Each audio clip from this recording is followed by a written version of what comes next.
السلام علیکم ناظرین، آپ دیکھ رہے ہیں سن ٹی وی اور میں ہوں آپ کی میزبان سیدہ نرجس ہنا۔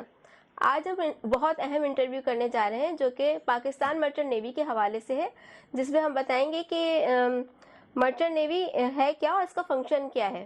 ہم نے اپنے اسٹوڈیو میں مدعو کیا ہے محمد مظفر صاحب کو، جو کہ چیف انجینئر ہیں پاکستان مرچنٹ نیوی میں۔ السلام علیکم مظفر صاحب، کیا حال ہیں آپ کے؟ وعلیکم السلام ورحمۃ اللہ وبرکاتہ۔ جی میں خیریت سے ہوں۔ جناب، مرچنٹ نیوی میں بھرتی کا طریقہ کار کیا ہے؟ مرچنٹ نیوی میں سلیکشن کا طریقہ کار یہ ہے کہ میرین اکیڈمی میں وہاں لوگوں کے انٹرویو ہوتے ہیں، اور انٹر کے بعد 2 برانچز ہوتی ہیں، ایک نیویگیشن سائڈ ہوتی ہے اور ایک انجینئرنگ سائڈ ہوتی ہے۔ تو جو سلیکشن میں فل کرتا ہے اسی کو لیا جاتا ہے میرٹ بیس پہ، اور اس کے بعد پھر ان کی ٹریننگ شروع ہو جاتی ہے، اور ٹریننگ ختم ہونے کے بعد اکیڈمی کے پھر یہ جہاز پہ جاتے ہیں، پھر جہاز پہ ٹریننگ ہوتی ہے، اور وہ ہر ایک کا ایک لمیٹڈ ٹائم ہوتا ہے، تو وہ وہاں سے اپنے ٹائم کو پورا کر کے نیچے سے 5th انجینئر سے پھر یہ آتے ہیں آپ کے 4th انجینئر سے، پھر یہ 3rd انجینئر سے، پھر 2nd انجینئر سے پھر چیف انجینئر بنتے ہیں۔ اسی طرح نیویگیشن سائٹ پہ یہ 3rd افسر آتے ہیں، 3rd افسر سے پھر یہ 2nd افسر، 2nd افسر سے پھر یہ چیف آفیسر سے پھر کیپٹن۔ تو یہ ٹریننگ اپنی حاصل کرتے ہوئے اور جہاز پہ ان کو لائسنس مل جاتا ہے۔ مرچنٹ نیوی میں جانے کا شوق آپ کو کب اور کیسے ہوا؟ مرچنٹ نیوی میں مجھے شروع سے شوق تھا کہ میں جہاز پہ جا کے نوکری کروں اور ملک کی اپنے خدمت بھی کریں، اور کیونکہ اس سے زیادہ بلک میں جو سامان آتا ہے وہ شپ کے ذریعے آ سکتا ہے، باقی اور کوئی ذریعہ نہیں ہے ہمارا، تو مجھے شروع سے شوق تھا۔ مرچنٹ نیوی کی ٹریننگ کے اخراجات گورنمنٹ سنبھالتی ہے یا آپ کو خود ہی کرنے پڑتے ہیں؟ نہیں، یہ خود ہی کرنے ہوتے ہیں۔ گورنمنٹ نے تو کالج بنائے ہوئے ہیں، اکیڈمی بنائی ہوئی ہے، ان کو وہ رن کر رہے ہیں۔ پھر اس کے ڈپارٹمنٹس ہیں، شپنگ آفس ہے، مرکنٹائل میرین ڈپارٹمنٹ ہے، MMD ہے، یہ گورنمنٹس کے آفس ہیں جو کہ کنٹرول کرتے ہیں ہر چیز کو۔ یہ بورڈ ہے اصل میں ہم لوگوں کا۔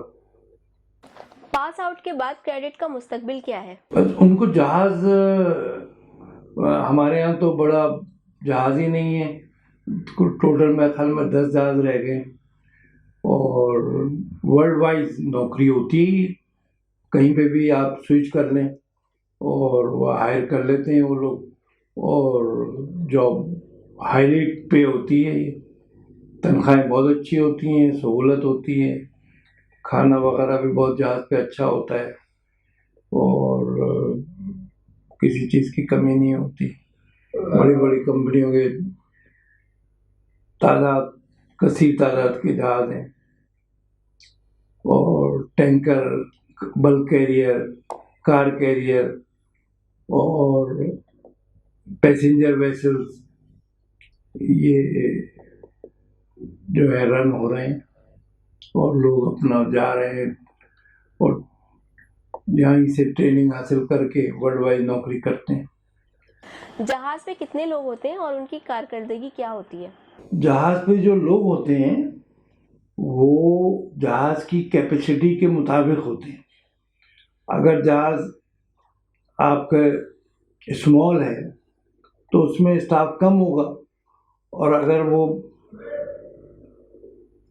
بڑا جہاز ہے تو اس پہ اسٹاف زیادہ ہوگا، اور ہر ایک کی اپنی ڈیوٹیاں ہوتی ہیں اور اپنے وہ کام کر رہے ہوتے ہیں، اور 24 آور جہاز رن کرتا ہے تو وہ اسی طرح 4 آن اور 8 آف ہوتی ہے ڈیوٹی،